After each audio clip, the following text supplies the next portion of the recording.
Olá, esta é talvez a aula mais importante deste curso, porque eu vou te explicar como funciona o modelo de dados e modelo de execução das estratégias automatizadas. O modo de funcionamento do modelo de execução é o mesmo nas plataformas Profitchart e Vector.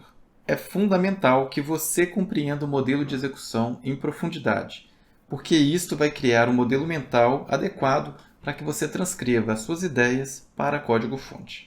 Eu preparei aqui uma apresentação para dar suporte à minha explicação, e isso vai cobrir cerca de 90% do assunto. Os outros 10% do assunto referem-se a particularidades das estratégias de execução, que será alvo de um módulo futuro. Então vamos lá, me acompanhe. Antes de entrarmos na parte de modelo de execução, a gente precisa falar sobre modelo de dados. Então nós vamos aqui entender o que é o modelo OHLCV. Esta sigla OHLCV vem de Open, High, Low, Close, Volume. E volume a gente pode entender como quantidade ou financeiro. Sempre vamos utilizar os termos em inglês, principalmente na programação também em inglês. Apesar da NTSL permitir escrever em português, nós vamos usar em inglês. Por quê? São poucas palavras, você tem que decorar poucas palavras. E quando você for migrar para uma outra linguagem, que a tendência é você se desenvolvendo, no futuro você migrar para um outro ambiente, todas as linguagens de programação são escritas em inglês. Só a linguagem NTSL da Nelogica, das plataformas que eu conheço, que tem esta versão em português, que de nada ajuda.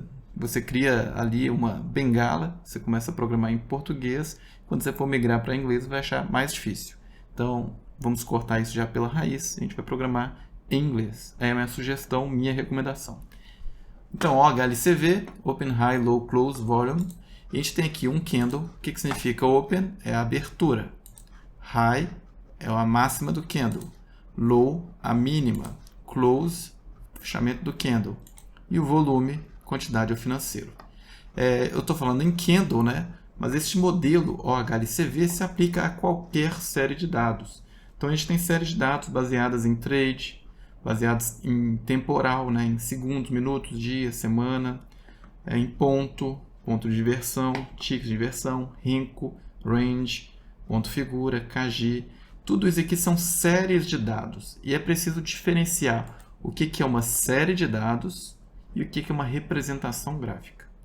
Então aqui nós temos um gráfico onde a série de dados é de 1 minuto. Então cada candle aqui dura 1 minuto. A representação gráfica está em candlestick. Então, a gente está vendo aqui as velas, né? Tem o corpo e tem aqui as sombras. Então, série de dados, 1 minuto. Representação gráfica em candlestick. Aqui eu tenho série de dados de 1 minuto. Só que a representação gráfica aqui vai ser de linha. Então, aqui eu vejo só o preço de fechamento neste gráfico. No entanto, se eu parar o mouse aqui, eu vou ter as informações OHLCV. Eu tenho a abertura, a máxima, a mínima, fechamento. Aqui ainda se coloca na barrinha variação percentual e preço de ajuste. Mas para cada barrinha eu vou ter até aqui o preço do fechamento e o volume, que não está manifestado aqui, mas eu também tenho o volume. Aqui é um gráfico de Renko, ou seja, a série de dados está em Renko. 10R. Eu estou vendo aqui no formato de candlestick. Outro exemplo. Agora eu tenho uma série de dados em Renko e uma representação gráfica em linha, não mais em candlestick.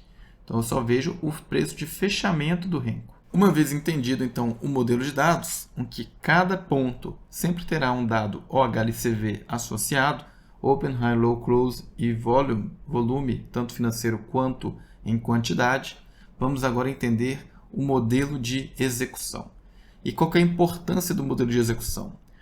É fundamental. Quem não entende o modelo de execução vai ficar patinando e nunca vai escrever um bom código-fonte. É como ter um cirurgião que não sabe como o corpo humano funciona. Então, o que adianta você ser médico cirurgião, saber manipular o bisturi, você conhece a ferramenta, mas você não sabe como é que o corpo humano funciona. Você vai operar o quê? Vai sair cortando o quê? Como você vai fazer uma cirurgia? Ou você é um engenheiro civil, mas não conhece o processo de cura do cimento. Então você não sabe como aplicar bem o cimento para fazer um edifício. Então você precisa conhecer o processo que está por trás daquilo. E se você está tentando programar robôs, estratégias dentro de uma plataforma, você precisa entender como a plataforma funciona, como ela lida com as estratégias, qual que é o processo, qual que é o modelo de execução daquelas estratégias. Então presta bastante atenção, porque isso aqui é o ponto mais importante. Você precisa entender completamente isso daqui, porque quando nós formos escrever o código-fonte, você vai pensar, minha estratégia é processada desse jeito. Então você vai escrever o seu código para que ela seja processada de acordo com o que você deseja para obter o resultado que você espera. Se você não souber o modelo de execução, você vai ficar tentando um código e vai dar errado, tenta outro, dá errado, tenta outro, dá errado. Você vai acabar pedindo ajuda para alguém que entende o modelo de execução, essa pessoa vai escrever o código, e você vai achar que aquela pessoa sabe muito mais do que você. O que ela sabe que você não sabe é o modelo de execução. Então, esse é o primeiro ponto para você poder evoluir com consistência no desenvolvimento de estratégias. Então, o programa NTSL ele está no paradigma procedural. Ou seja, nós temos sempre uma execução sequencial do nosso código. Por exemplo, eu tenho este código aqui.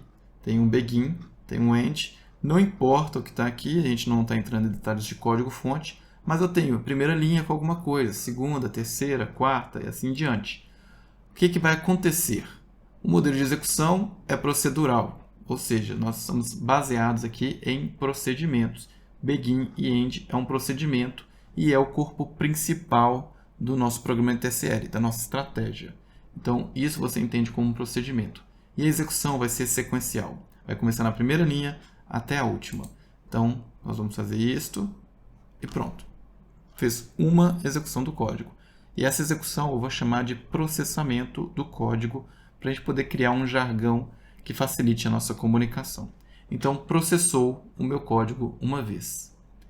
A estratégia, ela executa uma única vez e acabou? É isso? Não, não é isso. Então, existe um laço implícito na NTSL, no qual o código da estratégia será processado para cada nova informação OHLCV disponibilizada. Então, a sua estratégia, o seu programa NTSL, ele vai ser processado inúmeras vezes, milhares de vezes.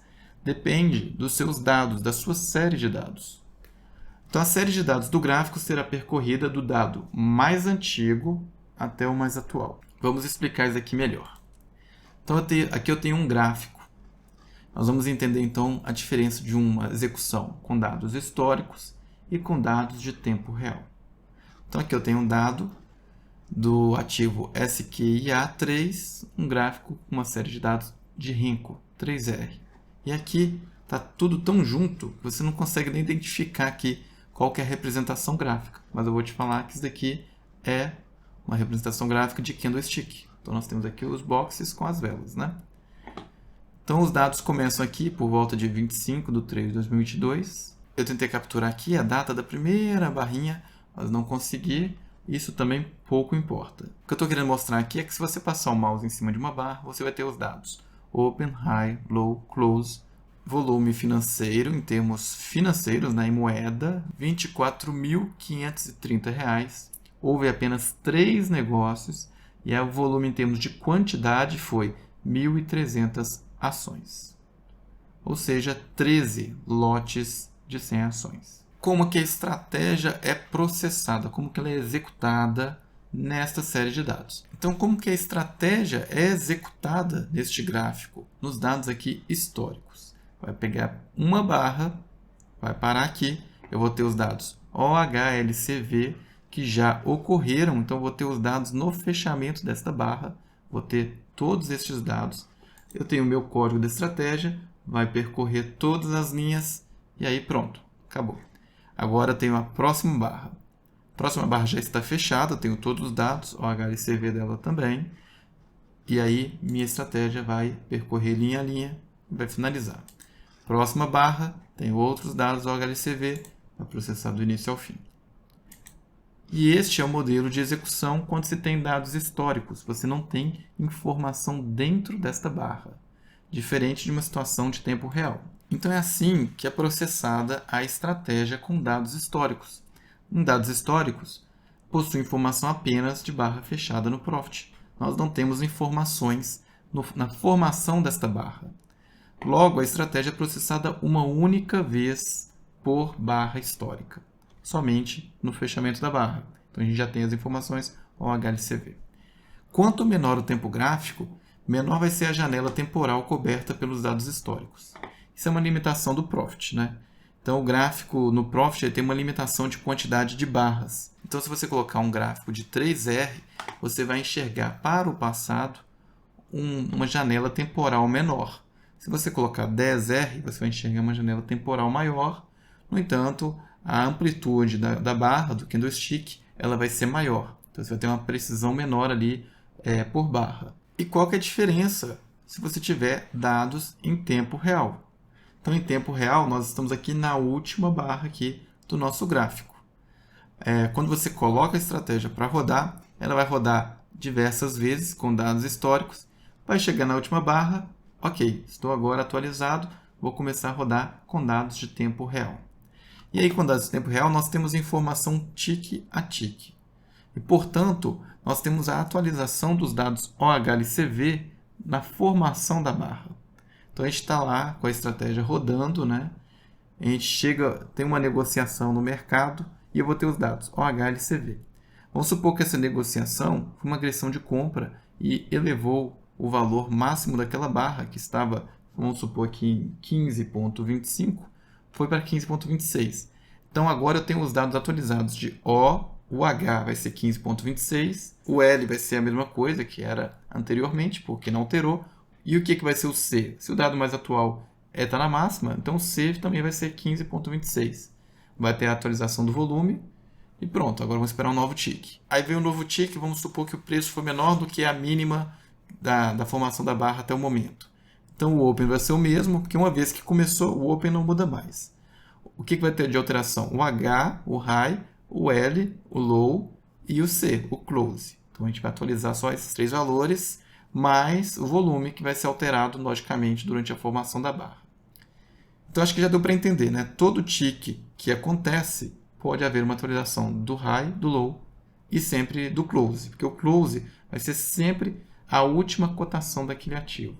E como a gente tem informação tick a tick em tempo real, o Close vai ser a última negociação. Não quer dizer que o Close seja o fechamento da barra, quer dizer que é a cotação mais atual enquanto aquela barra está sendo formada. Logo, com uma série de dados de tempo real, a nossa estratégia, o nosso programa NTSL, ele é executado inúmeras vezes por barra. A lógica de programação ela deve levar em consideração este fato, para que a sua estratégia funcione corretamente. Então, dependendo do jeito que você escreve seu código-fonte, ele pode funcionar certinho lá para os dados históricos, onde a estratégia é processada uma única vez por barra, mas pode não funcionar conforme o esperado quando você tiver vários ticks por barra.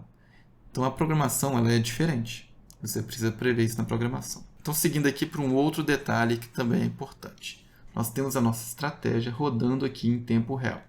Chega um tick e a nossa estratégia vai processar esse tick. Então vai executar nosso código-fonte de maneira sequencial, linear, começando a primeira linha até a última.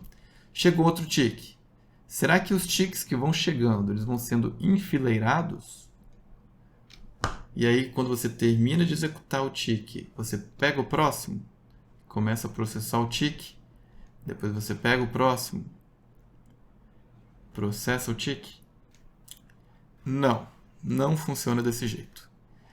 Não existe uma fila de execução para ticks. E por que não existe uma fila de execução para ticks? Vamos pensar. Se a sua estratégia para fazer o processamento de um tick levasse, por exemplo, 3 segundos e chega um tick novo a cada 2 segundos, a primeira vez que você executar, você já está com 1 segundo de atraso. Na segunda vez que você executar, você está com 2 segundos de atraso. Então você começa a acumular um atraso, se houvesse uma fila, que você não vai recuperar nunca.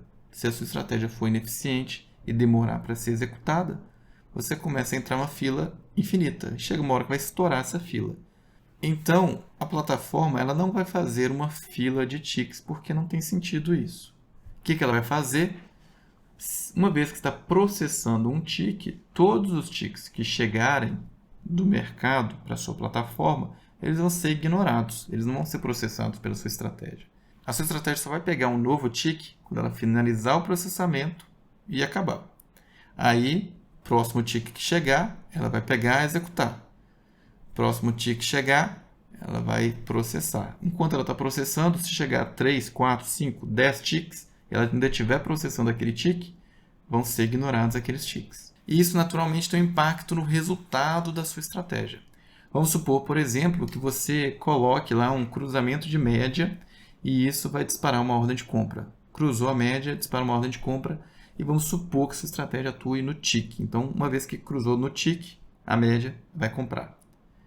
Então, dependendo da velocidade que essa estratégia funciona, pode ser que um tick haja um cruzamento que você processou e que vai comprar. Pode ser que você estava processando o tick anterior e o tick que faria o cruzamento, a plataforma descartou porque sua estratégia estava processando o tick anterior. Então percebam que numa situação entraria numa compra e na outra não entraria. Então isso pode acontecer. E o que vai levar a ter esses dois comportamentos distintos? A velocidade com que a sua estratégia é processada. E isso depende do seu código-fonte, como que ele é escrito, se ele é eficiente ou não. Pode depender do consumo de recursos computacionais naquele momento do seu computador. Então vamos supor que na hora que você estava processando estratégia, você abriu... Então vamos supor que você estava lá rodando a estratégia, você abriu um CorelDRAW da vida. Naturalmente que essa estratégia vai demorar um pouco mais tempo para ser processada. Então nisso, você pode acabar processando menos ticks. E se a sua estratégia é baseada em ticks, ela atua no tick, você pode ter comportamentos diferentes. O ideal, então, se você está rodando um robô, uma automatização na sua própria máquina, é deixar ela exclusivamente alocada só para aquela tarefa e você usa um outro computador. Ou então você pega, instala o Profit num serviço nas nuvens, conforme a gente até tem vídeos aí na comunidade NeoTraderBot de como fazer isso. Na AWS eu vou colocar como material complementar para você assistir. Você deixa lá nas nuvens rodando a sua estratégia. Você pode acessar, fazer acesso remoto, ver tudo bonitinho. Mas fica em outra máquina, não fica na sua. E aí tem como saber de quanto em quanto tempo chega um novo tick? Isso depende da liquidez do ativo, né? Ativos que são mais líquidos, que têm mais negociação, você vai ter uma frequência maior de geração de ticks. E dá para a gente calcular, dá para a gente estimar isso. No passado, na comunidade NeoTraderBot, eu cheguei a fazer um vídeo de como calcular a quantidade de ticks que se tem por barra. Nós vamos utilizar esse código de exemplo para este módulo aqui para apresentar outros conceitos. E quanto tempo leva cada processamento da estratégia? Bom, isso é algo que a gente não tem como saber, porque a Nelogic ela não disponibiliza ferramenta para mensurar o perfil de execução do código. Diferentemente de uma plataforma como o MetaTrader, que a gente consegue ver o perfil de execução, consegue saber qual que é a função que demanda mais tempo para execução, qual que é a linha, a gente consegue traçar esse perfil. Na MetaTrader, na Nelogic a gente não consegue. Então pode ser que no futuro a Nelogic aperfeiçoe a plataforma e a gente consiga ter essa informação. Hoje não tem. E até o que eu disse, assim, dá para calcular de quanto tempo chega um novo tick, essa questão se mistura um pouco, né? Vamos supor, um ativo como o Infut, que é muito líquido, que chega, vamos supor que tem uma abundância de geração de novos ticks. Então, se chegar muito mais tick que eu levo para processar a estratégia, na verdade eu não estou mensurando de quanto tempo é gerado tick, porque um monte de tick vai ser descartado. Eu estou, na verdade, mensurando o tempo que leva para executar minha estratégia. Porque uma estratégia muito simples, só de um contador, a gente supõe que isso daí é um tempo mínimo, né? Então a gente poderia tentar colocar toda a estratégia e colocar esse cálculo de ticks dentro da estratégia para ter uma ideia de tempo de execução da estratégia. A gente conseguiria tentar aproximar esse cálculo. Então a gente conseguiria pegar uma estratégia, um código completo de uma outra estratégia e colocar esse contador dentro para um ativo onde há abundância de ticks, tentar aproximar qual que seria o tempo de execução. A gente não teria como ter muita precisão nisso, mas seria uma forma de estimar o tempo de execução de uma estratégia. Por fim, eu quero falar sobre variáveis de um programa NTSL. Então, o que eu tenho a ressaltar aqui são 2 pontos.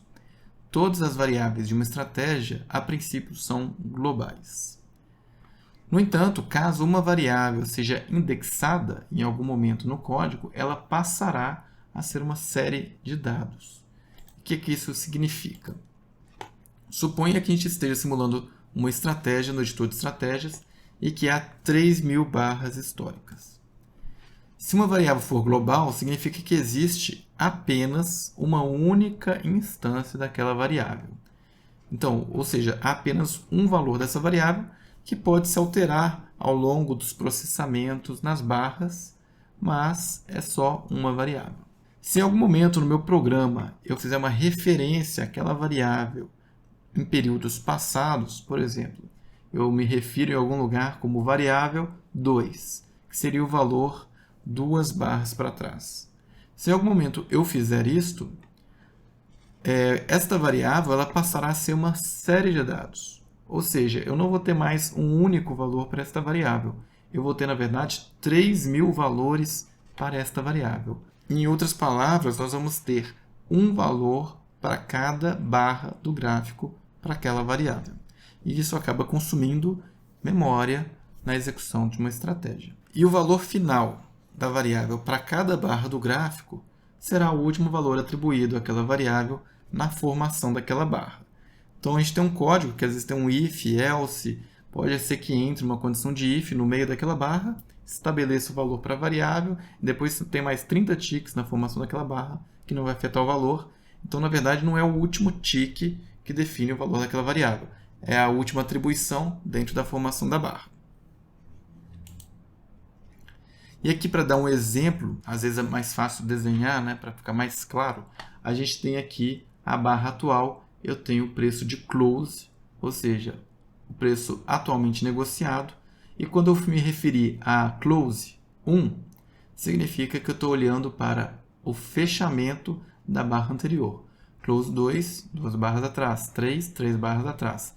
Eu posso fazer esta referência para N barras. Então, eu poderia ir aqui na primeira barra e pegar o valor. E aí, neste exemplo, o que eu gostaria de ressaltar? Que o valor de close é o valor atualizado a cada tick durante a formação da barra. Então, eu já falei isso em alguns momentos aqui, mas só para reforçar, num gráfico real ou em replay, o close é o valor atual. Se a barra ainda não estiver fechada, é o valor atual. Uma vez que a barra fechou, é o último valor dentro da série de dados que a gente estipulou. Close 1 se refere à barra anterior e close 2 à antepenúltima e assim por diante. Bom, era isso que eu queria passar sobre modelo de dados e modelo de execução, que é um assunto importantíssimo. Se você não entendeu muito bem este vídeo, volte e assista de novo. Se ainda tiver dúvidas, poste as suas dúvidas aqui que eu vou te responder. A gente tem as sessões de dúvidas quinzenais, onde nós vamos ter lives para poder tirar dúvidas ao vivo. Então, este ponto é fundamental. Entender o modelo de dados e modelo de execução é algo imprescindível para a gente continuar com qualidade e poder escrever códigos que sejam realmente eficientes e adequados. E aí? Espero que tenha ficado claro este assunto, porque o modelo de execução é a base para escrever qualquer código. Sabendo isso, você conseguirá manipular o código-fonte com muito mais facilidade para poder alcançar o resultado desejado. Nos vemos na próxima aula e até!